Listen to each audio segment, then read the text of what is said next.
Je suis Camille Moreau, je suis docteur en philosophie et bienvenue dans l'ABC d'Eros, l'abécédaire d'Eros qui déshabille le langage.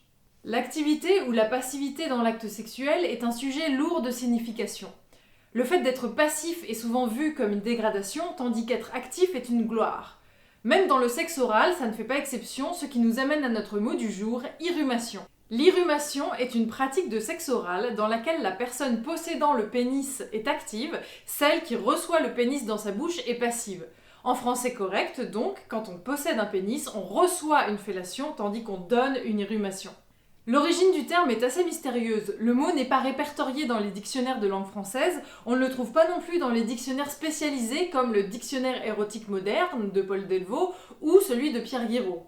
Par ailleurs, le dictionnaire de Delvaux est disponible gratuitement sur Gallica, des heures de fun devant vous, je vous mets le lien dans la description, y a pas de quoi, aujourd'hui je suis d'humeur généreuse. Le terme irrumation viendrait cependant du latin. Dans le dictionnaire latin-français de référence, le Gaffio, il est noté que irrumato signifierait simplement donner à téter. Il est précisé pudiquement, entre crochets, sens priapéen. Pour rappel, priap, c'est lui. L'allusion est donc très claire, il s'agit de donner quelque chose à téter de bien précis. Dans une publicité pour un ouvrage de 1904, l'irrumation est listée sous la dénomination de vice, parmi, je cite, les formes les plus diverses, les pratiques les plus infâmes, les excentricités les plus bizarres, auxquelles la lubricité, la débauche et la perversité humaine ont pu arriver pour satisfaire les sens. Réjouissant, n'est-ce pas ? Heureusement, aujourd'hui en France, le sexe oral est rentré dans les mœurs, mais le terme d'irrumation a été oublié. Comme je suis vraiment d'humeur généreuse aujourd'hui, voici une collection de termes qui concernent le sexe oral, le fait de le donner comme le fait de le recevoir, que l'on possède un pénis ou une vulve.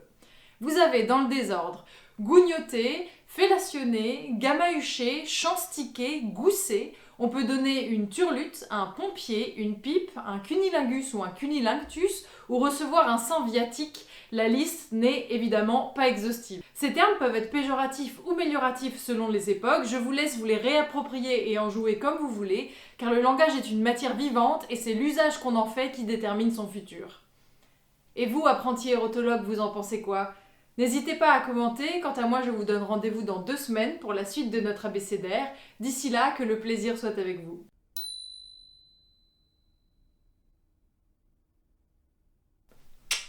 Yeah. That's sweet.